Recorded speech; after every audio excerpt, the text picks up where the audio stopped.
ওই যে আমরা আসলে দর্শক কে মানে দর্শকের টেস্ট বুঝি, দর্শকের টেস্ট জানি, এরকম দাবি করে দর্শক যেটা খায় সেরকম জিনিস খাওয়াচ্ছি, দর্শককে তৈরি করছি না। ধরেন আমি নাম বলার জন্য বললাম যে একটা মেঘে ঢাকা তারা তৈরি করে কিন্তু ভাবেননি ঋত্বিক ঘটক যে দর্শক এটা খাবে কিনা।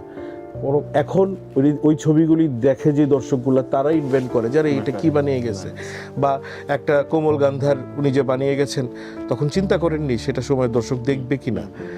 এখন যখন এই সিনেমা দেখতে হাউসফুল হয়ে দর্শক আসে, তার মানে সে তো দর্শকটা তার সময়ের আগে সে তৈরি করে গেছে। সেই জায়গাটা অনেক বেশি মুখ্য না হয়তো বা আমাদের নির্মাতাদের কাছে, সে যেই হোক। আপনি নাম মেনশন করছেন, আমি নাম মেনশন না করেই বলছি যে তাদের কাছে প্রধান বিষয় হচ্ছে যে আমার কত হাউসফুল হচ্ছে, প্রাসঙ্গিক দর্শকরা কতটুকু দেখছে, সমসাময়িক দর্শকরা কতটুকু দেখছেন।